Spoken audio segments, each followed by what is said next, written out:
Greetings, greetings, greetings. And no, we're not in the lab. We're not in the lab. We're not in JL. We're not in Justice League headquarters. We're not there either. But we are at HQ headquarters for Hot 2100 Savannah. That's where we're at right now. Y'all see that? Y'all see the Asian flag right there? We are here in the house. And as always, we have special guests. All our guests are special, but this one's special right here. This is my brother right here. This is family right here. Behold, the green and the gold in the house. My brother. That's brother. right. Jarrell Watson. My brother, how are you? Man, I am great. How you doing, brother? Doing excellent. Good to see you as always. Yes, sir. I said always good to see you as always. Yes, absolutely, absolutely. And so this is how we do it, brother. We're going. Who are you, Jarrell? Who are you? Who are you? Man, I'm Jarrell Watson, originally from Paxville, South Carolina, just up the way from Savannah. So, I'm country. Not too far from Savannah, about 2 hours, right? Yes, sir. About 2 hours. Yes, sir. And, yes, sir. Yes, sir. Grew up there, went to Norfolk State University in Norfolk, Virginia. Behold, the green and gold. Yes, sir. Yes, sir. I currently now live down in Orlando, Florida, really Ocoee, Florida, man, and I got two kids, two daughters, two of which one just graduated from FAMU, the other one's still there, and of course my wife, she's a FAMU rattler as well. So it's a house divided. And I have I have a business, Eat is Best, and I sell real estate here, and I'm also an adjunct professor as well. All right. So this is what we're gonna do, and you already threw something out. We're gonna now. This is what we do. Some people they get all esoteric about it, but this is what we're gonna do. We're gonna say, "Who your people? Who your people? Who your people?" Man, my people. No, so you know what? That's a big question. So you mean family wise, or you know how black folks do, and black folks going, "Who your people?" Well, my people are the Logans from Logans and Watsons from South Carolina, Manning, and and that whole area in there. So that's my folks. That's my folks. That's my folks. Okay. Mm-hmm. Yes, sir. Mm-hmm. Yes, sir. So and I'm just gonna say this. And you have a wife, and I'm just. You ain't gonna get me killed. Who is your wife? That don't get me killed on here. My wife is Linda Watson. We've been married for over 26 years, and I know it hurts you to say it, but yeah, she's one of them family rattlers. We got love for our sister. We got love. That's why I say, because he ain't about to have, we ask who his people is, and he don't bring out my sister. See, I ain't about to get caught up like that right there. So I know, now, my brother. What we gonna do? The question we hit you with now is this: Who Sure. inspires you? What inspires you? Who inspires you? What inspires you? My originally my grandmother Edith, that rich history, that matriarch, she's the one, obviously, especially in our cultures, man, in the South, those grandmothers are the one that kept us all together, gave us all those sayings that we didn't understand when we were younger. Now we're using on our children, as adults and things of that sort. So that inspires me. My children inspire me because I see what they're up against. Um, they are dealing with some things that you and I never probably would have even imagined. So they inspire me because they're the ones who keep me going. And then just most importantly, of course, you got to believe in the Most High, because that's also where you get your strength from. So Absolutely, absolutely. So, and now we come to this. sure, What song or songs give you that when you hear that song, that it takes you to that level? man, it's too many of them. It was But too many that's of them. uh Oh man, let me see if I can find one.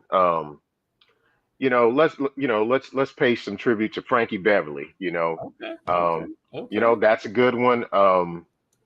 Back in the day, it ranged from Public Enemy to to now Jay-Z. I'm definitely feeling Kendrick Lamar right now. Mhm. Um, and of course, you definitely got to throw some spiritual ones in there. Yes, sir. Yes, sir. Yes, sir. Yes, sir. So yeah, and so we say to everyone out there, we say share, share, share. Checking out the show, Real Scott. We're glad to have you as always, my sister. And then James Smith, glad to have you. Theodore Reeves, glad to have you out there. Mark Bell, glad to have you. James Holman, glad to have you. Mike Wallace, glad that you checking us out. So yes, this is Ron Tell that we said everyone share, share, share. And it's some things we got going on that's tied with regards to my brother and the work that he's doing, the great work that he's doing. And so I gotta do this right here, just for a second, y'all. Just gotta do this just for a second. Gotta do this for a second. Yo, hey, check this out. Check this out. I got it. That triple A sauce, always amazing on anything. I got it. Whoo, Edith's best. Whoo, the triple A sauce done by my boy Jarrell Watson out of Florida. My boy Jarrell. His wife Linda, she's from FAMU. You know how FAMU people are. They kind of wild. Terrell ain't no better. He Norfolk State Spartan. Behold, the green and the gold. That foolishness right there. But their sauce is orange, based on Savannah State. Yo, this thing is going on anything. Vegetables, seafood, poultry, meats, even French fries. It's going on anything. Triple A sauce, amazing. Huh? What? You want some? You want to try some? You gotta get your own. What? What? No, I don't have. No, I don't have any.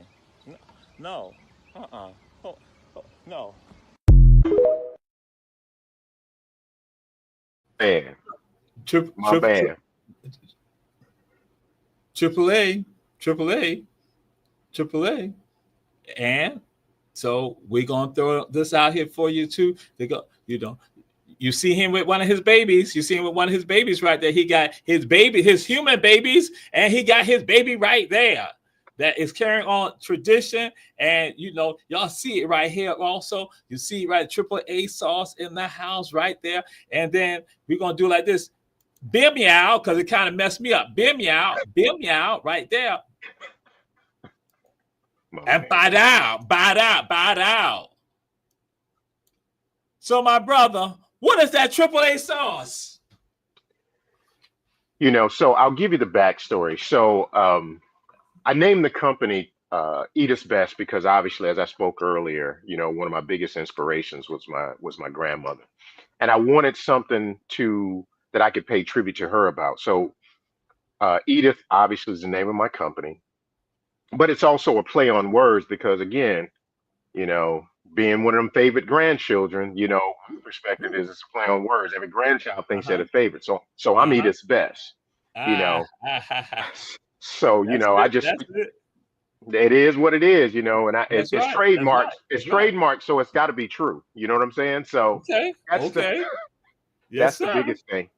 But it was also, and I'm sure many of your listeners as well as yourself can relate to this. So when we were coming up, If you didn't have, you had something to eat. You ate whether you were happy, you ate whether you were sad, you ate, for whatever. You had company, you ate. And so this sauce, when I started putting it together, I always thought about it from the premise of, just like music, it just made you feel good, Mm. right?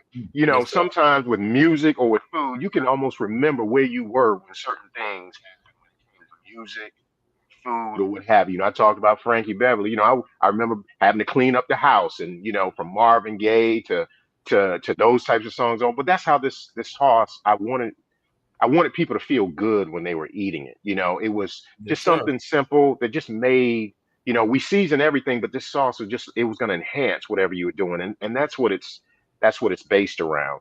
And so that's pretty much the premise of the sauce. I used to make it and give it away for Mm. years.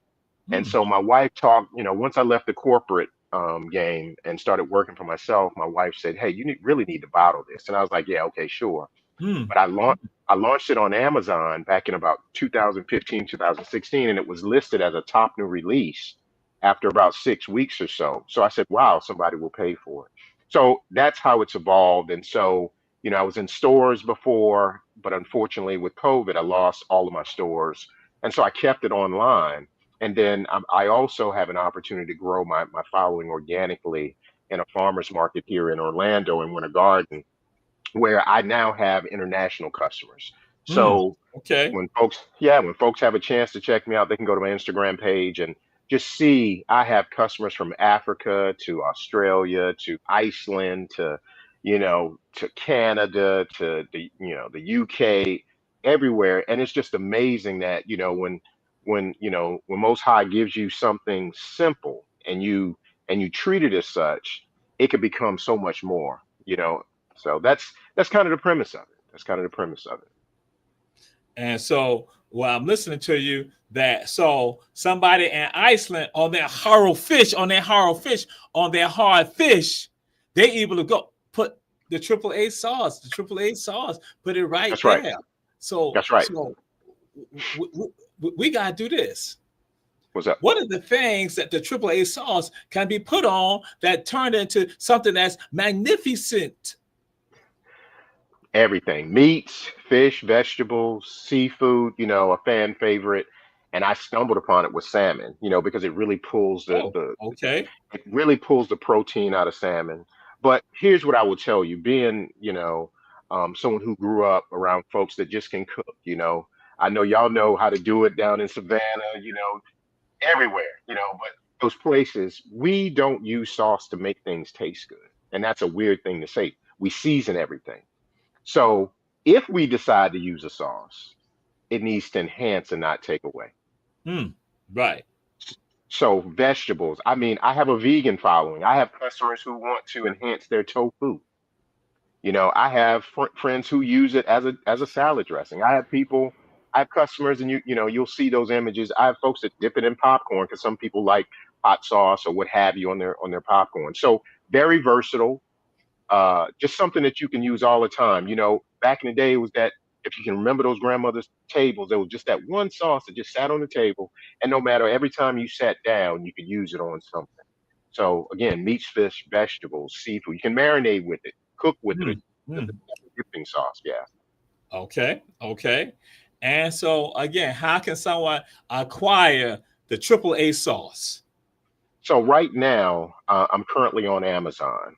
That's my only means of shipping right now. We're making some adjustments now to be able to get it in other forms. But right now, it's coming to see me down in Florida at the farmers market, or you can get it online. Once you've done your travel, you can go pick it up, and we get it shipped out to you, quick, fast, and in a hurry. Okay. All right. And so part of the inspiration is still the legacy of family. And that Hmm. again, it is something that what we do as a people, food ways, again, that's part of our connection, our ties. And Correct. we love that. We love, as we tell people, one of the best ways you see history and culture is through the food that you eat. And so Correct. Correct. we gonna jump into this right here. Sure. Amazon, Amazon. Hmm. So as it stands, we deal with the time period that you're in. Again, as you say, your queens, your young queens are in a time period right now that we all are seeing it.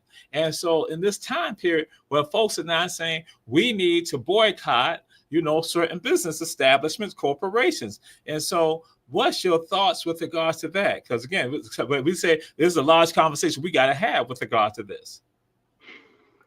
Understood. So first and foremost, let me say I'm unapologetically Black.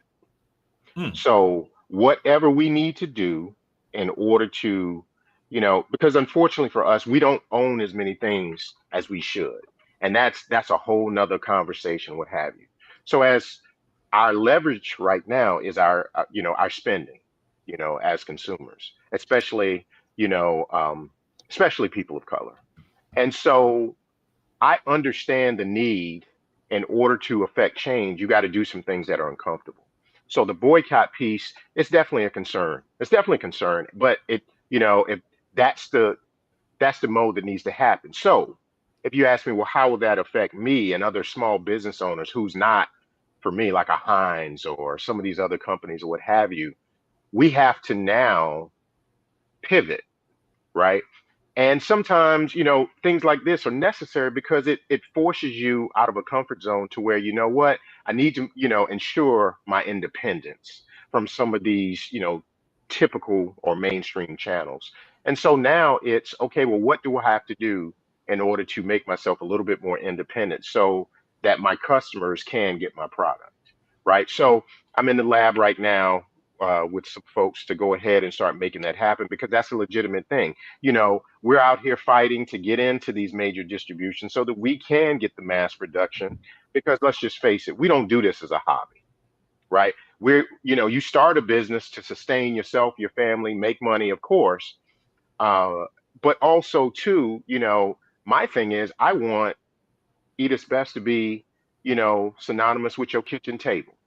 You say Kleenex, you don't say a tissue. You say Kleenex. That's branding. Mhm. And my former organizations that I worked for, they were masters at branding. So I want Eat Its Best to be, I want your kids to come up on my sauce. I want folks from other countries to say, hey, this is what I need right here. I can relate to that right there. And so yeah, so there's a level of pivot that needs to happen. And for good or for ill, as a small business owner, it may be a little bit more challenging than a larger company to adjust to something that we're dealing with right now. But at the end of the day, whatever needs to be done, it needs to be done. So now small business owners, they have to channel funds that they may or may not have to now switch to different platforms or change, even with our social media, it might be the fan bases of the world. It might be something that you develop, Doc, but it has to be done. And it's a tough conversation because with that pivot, okay, now it's okay, well, I don't mind making that pivot. Yes, it's going to affect me probably more so than none. Where am I going to get that? Is that support going to be there to help me make that change? Or it's, hey, you need to make the change. You shouldn't be doing that. Okay, well, that's fine. Well, how can I provide that service to you? And folks that look like me as well as folks that don't will still support. All right. So that's the question. That's the question. Absolutely, absolutely. And so Mhm. we have one of our great sheroes, our school board representative, Dr. Tanya Hall, riding. Looking at us. We got our sister Deidre Murray checking us out, great support of us. And so, just like again, we're gonna be going to a break, but then I got to throw it out there. And what institution are you a graduate of, an alum of? Who, me? Yes, uh-huh. Norfolk State University. So to Dr. Tanya Howard Hall and all of the other FAMU people. Oh wait, I gotta do this right here. I gotta do this right here. Excuse me. I gotta do it like this right here. I gotta do it like this because you already know. To Dr. Tanya Howard Hall and all of the other cult members, like That's right. That's Commissioner right. Joe Hat Tell it, say it McMullen, again. Say it again. who Commissioner Joe Hat McMullen, cult member, That's Dr. right. Tanya Howard Hall, cult member, That's right. Linda Batson Watson, my sister, cult member, that influenced her turn to go right there to FAMU. And instead, one could have gone up to what we know, the behold, the green and the gold could have done that, but she won't be so selfish with the churn that the churn got to go to FAMU. They got to do that strike foolishness. Right? But they have visited campus at Savannah State also. But I ain't going to say nothing about that. But again, we're going to take this break. Run tell that with my brother, Jarrell Watson, Edith's Best in the house, AAA sauce, and myself. But we said to all y'all, share. And to the rattlers, understand, no more bribery will go on. And my brother, right. Our brother, our A5A brother, Rich Taylor in the house, got his son in the band. Run tell that. We'll be right back. We'll take a break.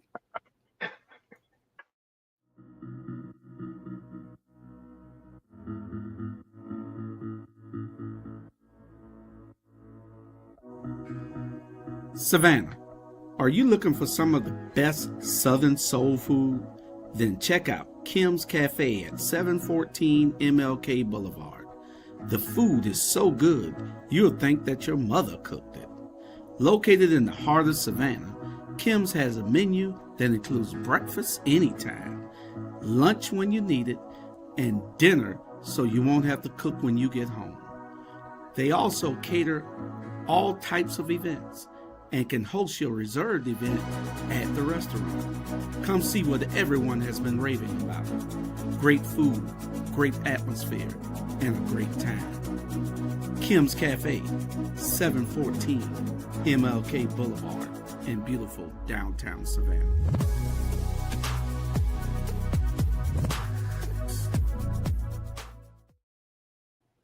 We are back. This is Run Tell That, and we have with us our brother, Jarrell Watson, or Edith's Best, AAA Sauce in the house. And we say to you, support all of our supporters. That is Davis Johnson Bozeman Law Firm offices in Savannah, Atlanta, and Statesboro. One Price Cleaners located in the Farmers Market in Garden City on Highway 80. Chef Food and Gas, don't ride by, stop by.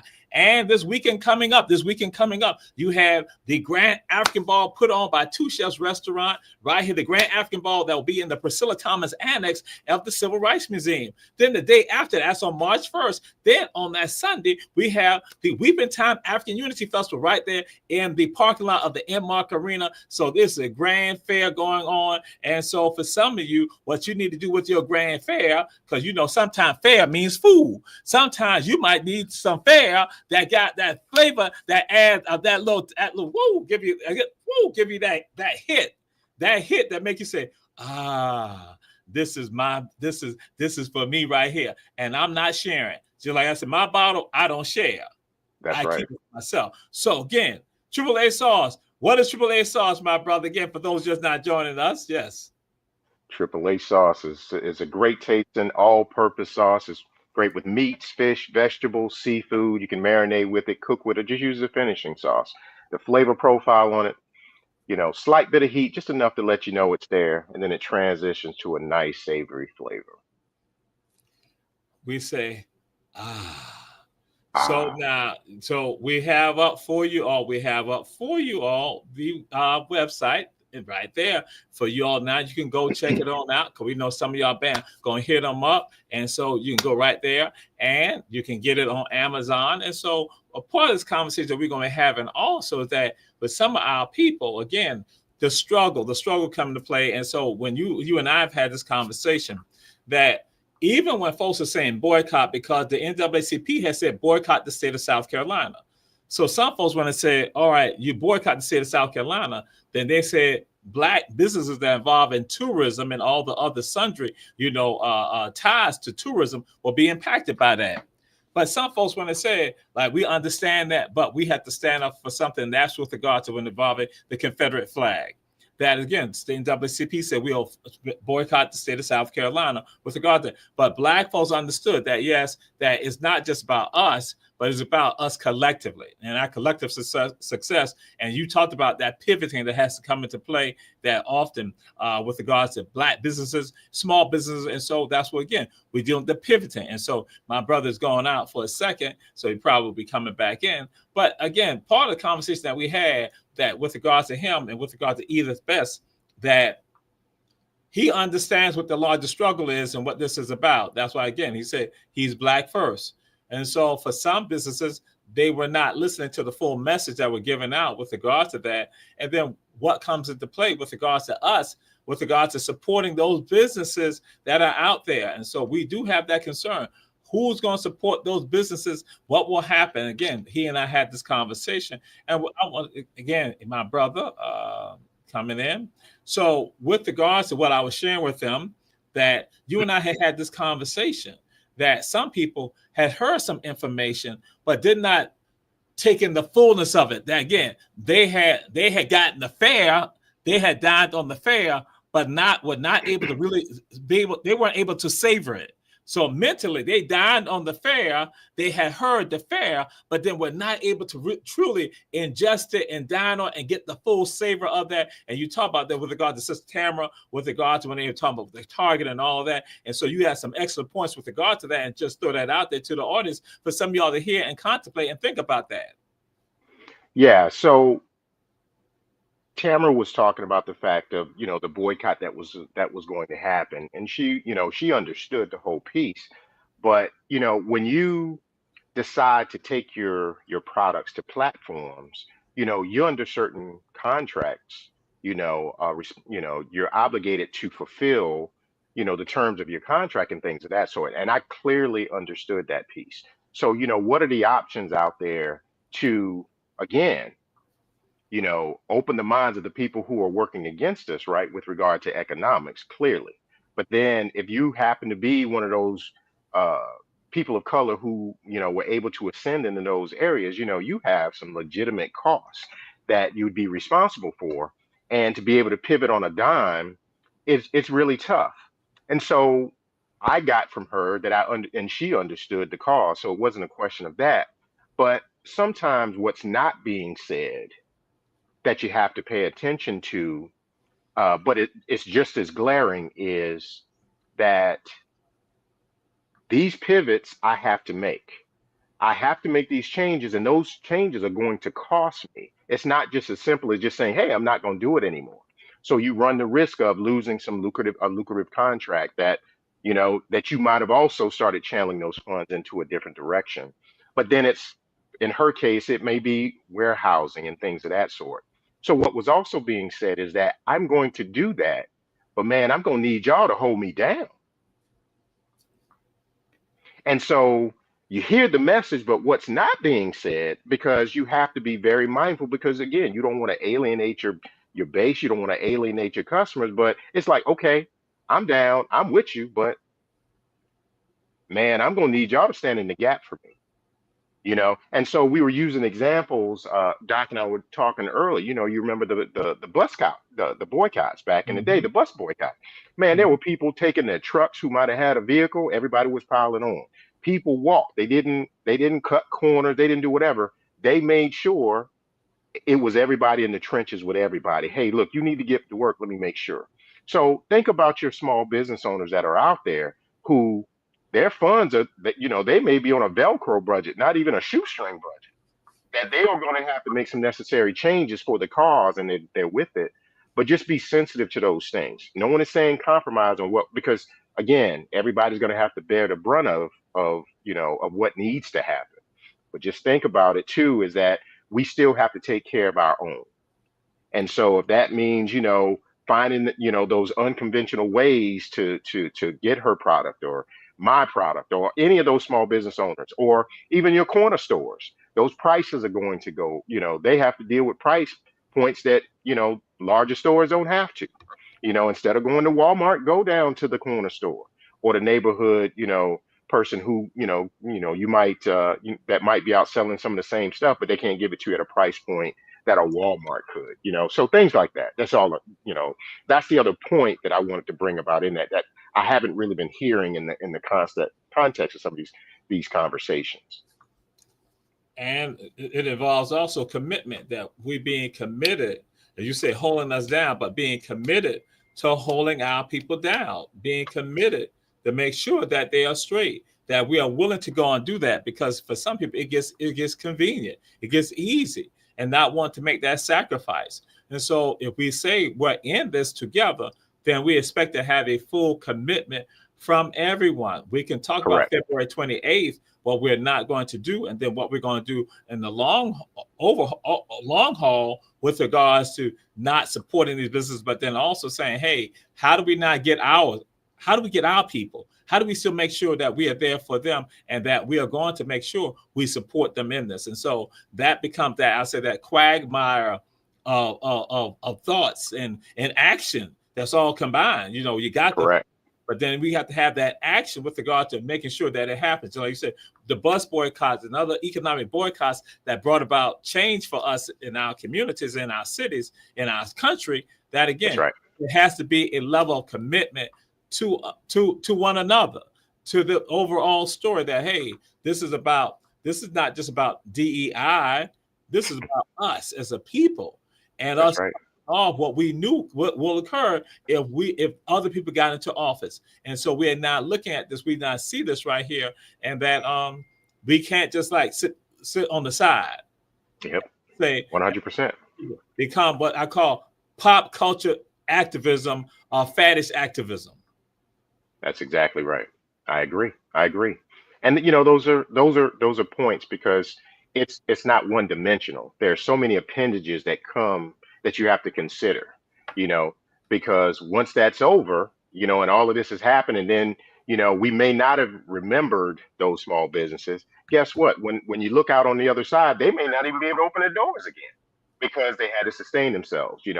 Bank opportunities and financing may not be there. So there's a lot that people, they can look at you and say, oh man, they're doing great, but they don't see what's going on under the water. All they're seeing is that person doing the best they can to do what they need to do.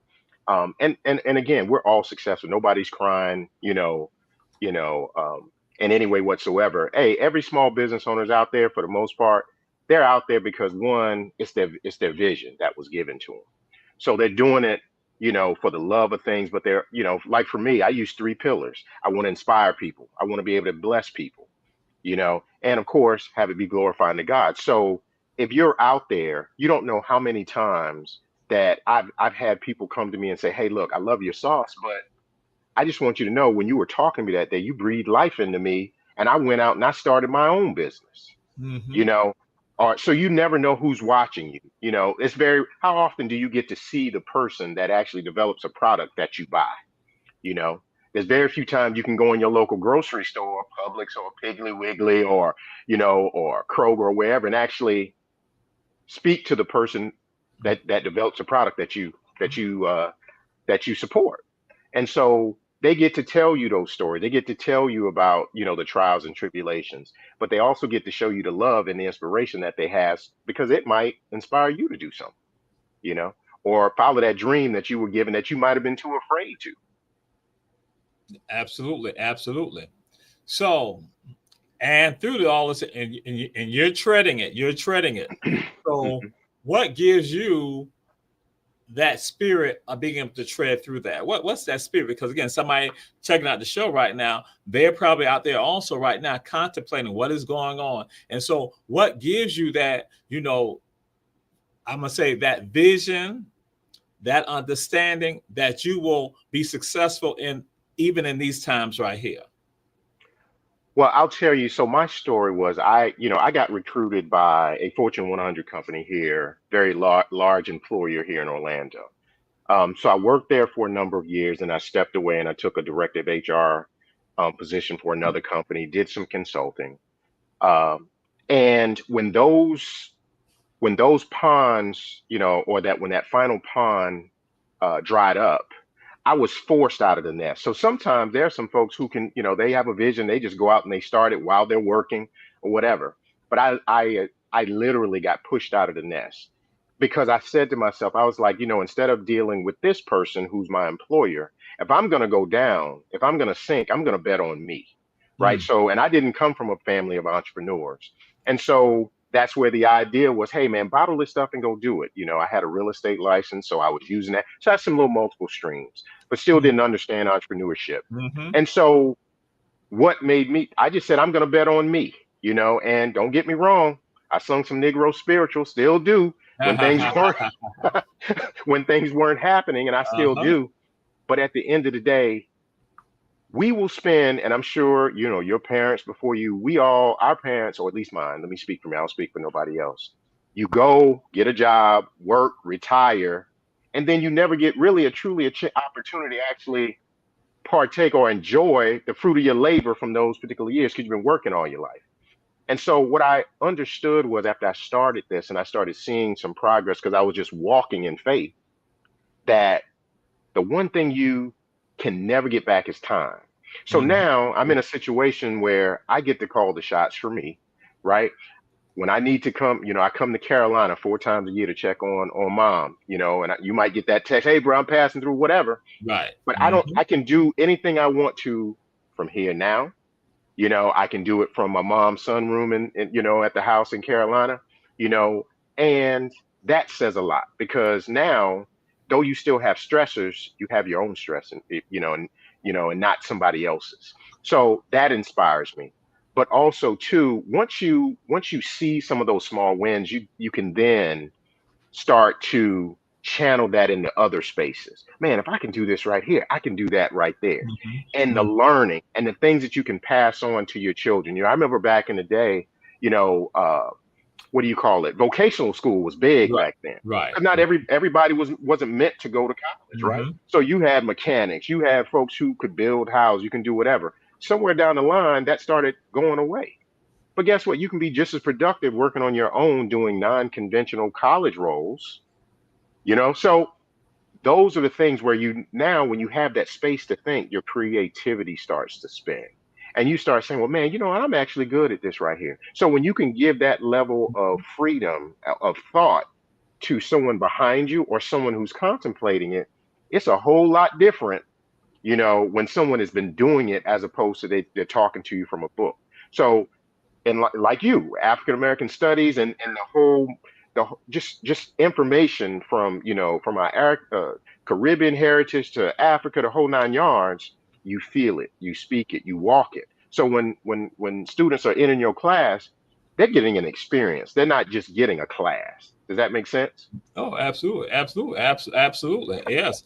And one of the things I tell people, even on our journeys, I say that listen. I tell at times I tell them, I say, listen, I say I'm not giving you any theory. I'm giving you reality. That That's right. again, a lot of people they give you the theory, and the theory sometimes is not applicable. A lot of times it's not applicable. But the reality, because there's sometimes these nuances and other things that come into play. And I say, I know you all thinking I'm just giving you some, some theory, and that's Yeah, it. I'm not showing you what I'm telling you is a part of the reality. And the reality that's right. for us is that yes, we are in different times than what some of us had expected. But guess That's what? right. There's generations prior to us who had some times also and we were still able to achieve and still make it. It's just that now we have to be, as throwing it out there, what you discussed, being ingenious about this right here, and letting folks understand this is what we can do. We have done it before, and we will take it to another level. But That's now, right. what we need to do is be focused on and uh, don't go back out. Don't wait.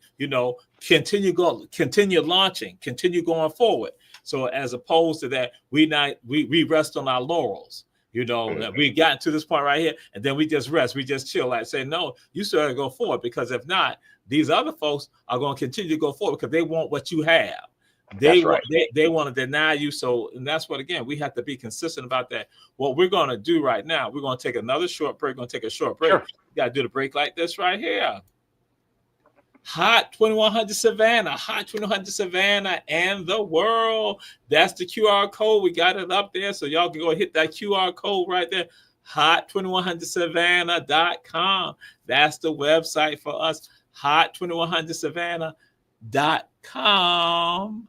And Hot 200 Savannah and the world, music for you. And we got various shows coming. We got a bunch of exciting shows that are now coming on right now. And so, again, we had to make sure y'all know that. Bam. And so, my brother, we're going to do this right here. Why are HBCUs important? Why are HBCUs important? Why are they important, my brother? Man, because they give you an experience, man, like none other. You know, one of the phrases we use around quite a bit is, you know, you got the rest of your life to be a minority, right? Or, you Woo! know, and so the thing is that it's just great to see Black excellence around you every single day, every single day. And I wanted my daughters to see that. My wife and myself, we experienced it. And I'll be honest with you, I transferred up to state to play baseball. I walked on at a PWI early on in Charleston, actually. And my uncle had run track for Norfolk State, and he was like, "Look, I got to get you up here, man." When I got there, it was just a total different experience. And I know my brothers and sisters in South Carolina State are like, "Man, you could have came here," but it was just the it was the opportunities that just happened the way they did. Everything happens for a reason. But to just see black excellence every single day, people not afraid to be themselves. There was no hang-ups, no nothing, man. And it was just that experience. You just can't. You know what? I don't even know if we can truly explain it. Only other HBCU students can understand it. Absolutely, absolutely. And so that comes into play with regard to that when we laughing with one another, when we're joking with one another and enjoying one another, because again, it is again ties that we have, ties that bind us together. If That's it right. comes down to that homecoming experience, Oh, what that is like. And so again, and people understand when you're there, it is family. It is us coming together, and that when we have those things about, what makes us unique, or just like the CIAA tournament coming up, basketball tournament. That was Mr. yep, CIA passed away recently, yep, but yep, now what's going on? People know the CIAA tournament happening, so people automatically like, bam, hey. That's a part of us. So then you go to FAM and you enjoy the work that FAM is doing with regard to any of the classics. When you got FAM and Bethune right there going at it. yep, And again, you yep, got these classics. You got all that right there. Jackson State. You got with regards to Alcorn. And so then you got Southern and also Grambling. Then you got Texas Southern and Prairie View. You got Miles and Stillman. All this. You got Fort Valley, Savannah State, Albany State, all that. Then you got the AU Center. Then you go South Carolina State. That stole one again. One of the graduates of Savannah State, the head coach, Chennis Berry, is from Savannah State. And Dr. Melody Webb, the AD for Norfolk State, who hired Michael Vick and been I making was going things to say happen. that. I was going to say that. She went to Go Savannah ahead. State.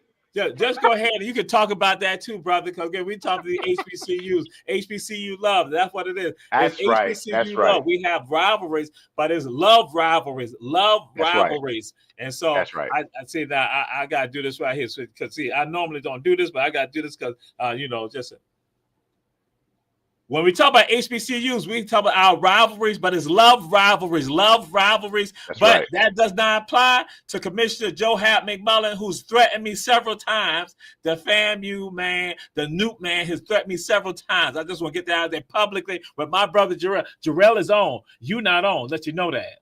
That's right. That's right. So, but you tell Dr. Melanie Webb and all that, and what Norfolk State is what they're doing. Again, the Spartans making things happen. And it's that connection. I remember when I met Melanie, and because what's interesting is Melanie was the assistant when who used to be my baseball coach, Marty Miller, he was the AD there.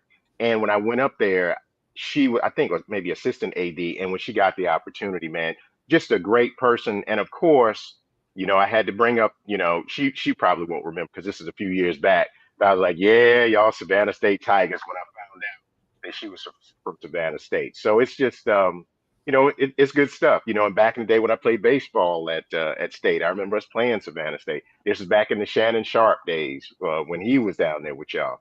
So, but it's just a connection that you can't explain. And it's similar to fraternities and sororities, man. It's almost like, when you met one, it's like, if I came to your homecoming, if I came to your school, it's like I went there too, so it's just love, man. I think that's the best way to explain it is love. Connections and ties, and that, and again, when you talk about the atmosphere, that again, I tell folks that you're not in this atmosphere and you don't have a competition. That's right. And when I said you don't have a competition, because yes, we're competitive, but the competition is not based on trying to deny you. That when someone else looks at you, and that again, it's this issue of jealousy or envy, and then what you have to do, then they react in such a way to say that you're not deserving to be here, and so then acting like you were here because of a quota, when in fact you deserve to be there, and you're not there because of a quota. In fact, you surpass any quotas. That's right. So with that again, you're in that environment, and I tell any African American, I would prefer that you go to a HBCU, even though the numbers go and say either 1 out of 5 or 1 out of 4 African Americans go to HBCUs. But when it comes down to it, HBCUs, as I've shared this before, do a yeoman's job with regard to producing Black graduates. Black graduates, the HBCUs make it possible. And you cannot go and say these people are ill-equipped, because some of these people now become your doctors and your attorneys. That's right. And also other civil servants that make it possible for you to exist and to live in this society. So guess what? If they were inadequate, you will see a failure of the system. You don't see the failure of the system with regard to yourself. But again, it goes to show you that the best and the brightest are at HBCUs.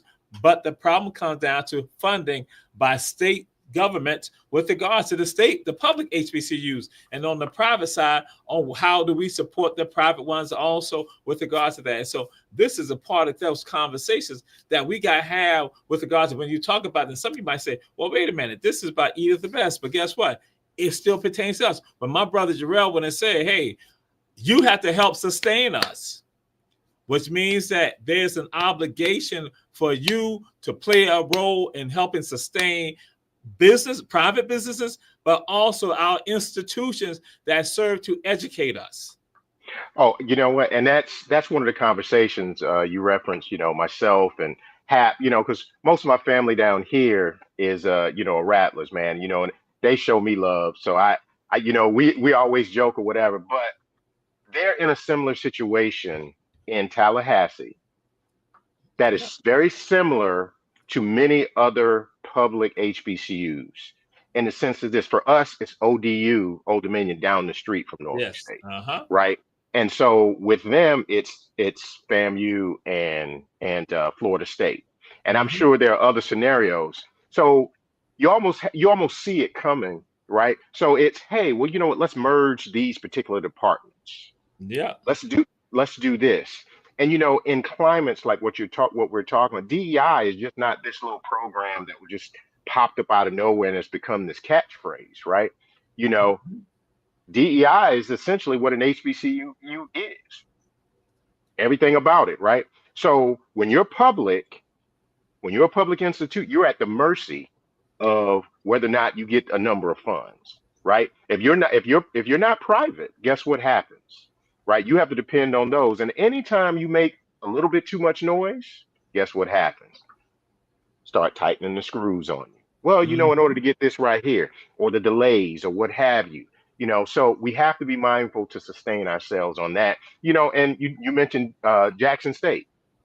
When Dion started raising Cain and started bringing in these recruits that would have gone to PWIs, you had some major institutions from the Florida States. You had the Nick Sabans of the world a little on edge. Now it was about the money that they were given and things of that sort. Right. So because he was snatching them from schools like that to come to HBCUs.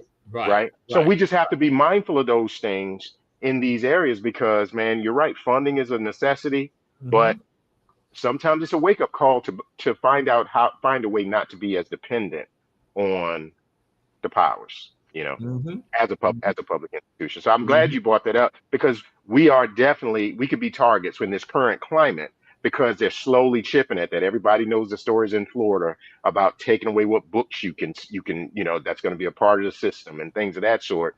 What do you think that we do as HBCUs? And if we're not concerned, we could be on the menu. Absolutely. And we have to be at the tables.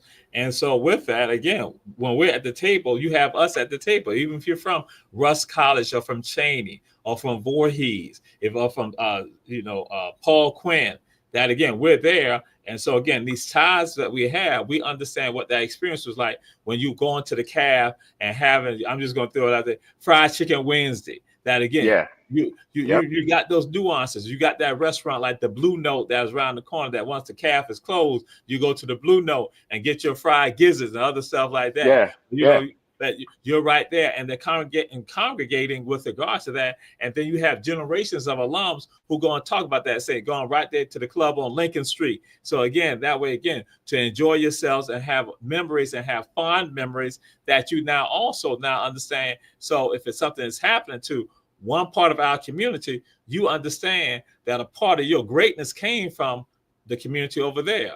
Similarly situated. So you now understand you have an obligation to look out, because you realize that, hey, listen, for us, what that type of dealer said, we want generations of us at our schools. We want generations of us at our schools, because we understand what they did for us. So why would we hoard it for ourselves and not want others to experience, so then that they can be catapulted? That's right. 100%.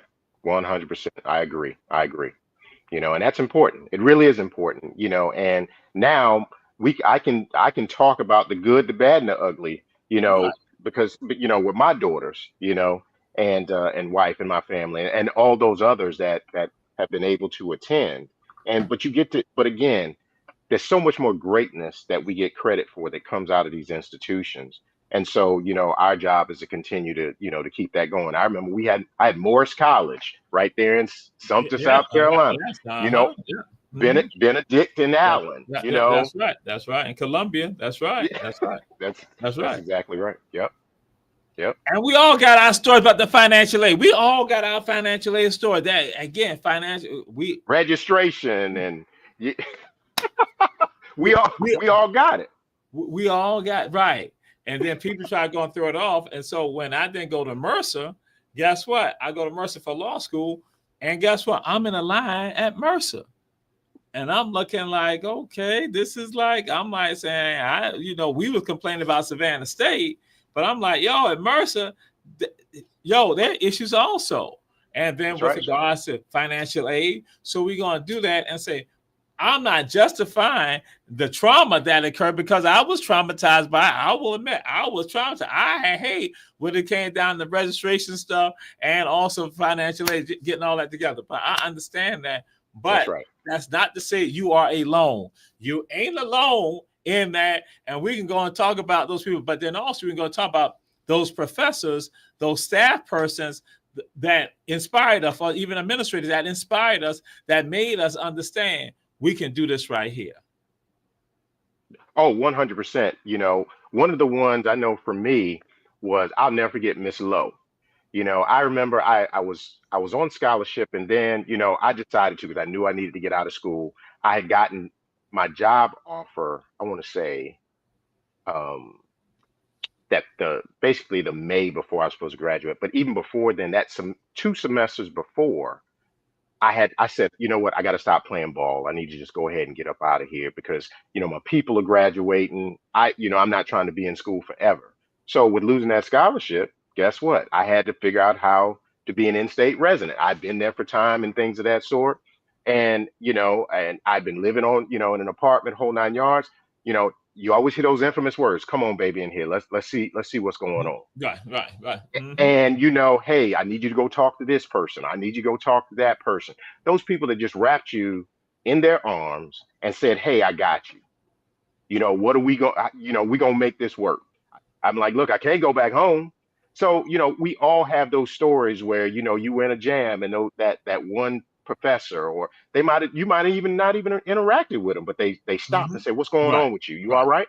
And then you go Right. from there, Right. and we all had the great presidents at the time. For me, it was Harrison B. Wilson. He's the grandfather of Russell Wilson.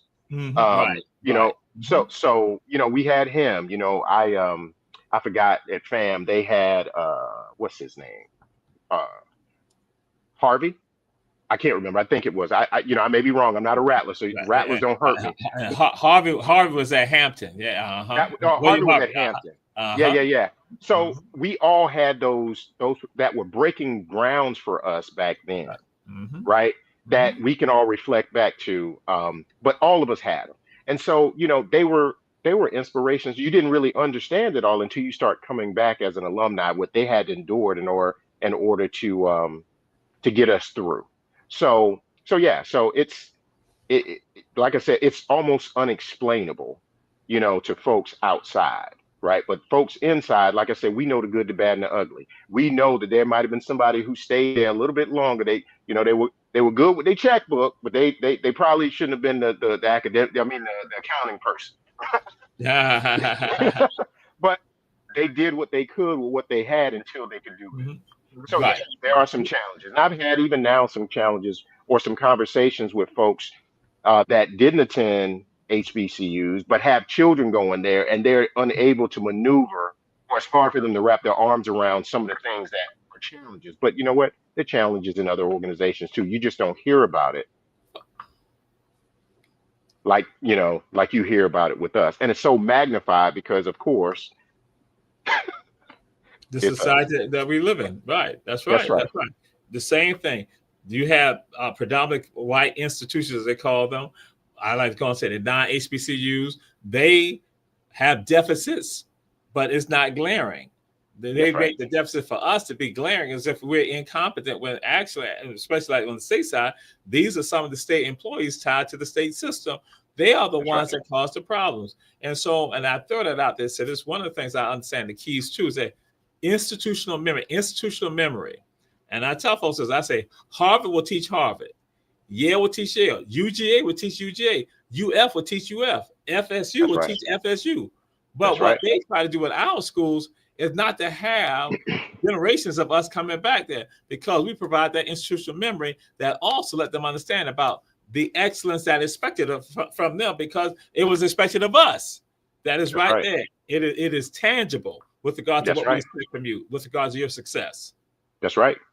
That's 100% correct. I remember again when I went to the organization I went to right out of college.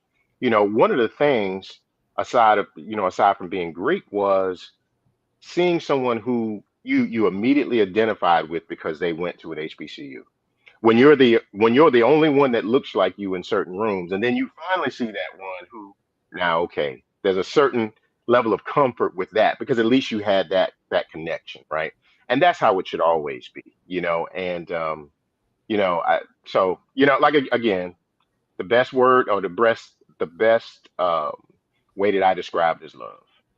Yes, sir. So, my brother, we now come to the end of Run Tell That. And what I tell folks, the most important question I ask, generally, I will ask it at the end. So, I'm going to ask you this question. I'll Sure. ask you this question. What is the best high school in the entire country? What is the best high school in the entire country? Now, I'll let you know, I'll give you a clue. The school is here in Chatham County, but go ahead. What is the best high school in the entire country? The best high school in the entire country, Yes, sir. though I did not attend it, I was supposed to, is Manning, South Carolina, Manning High.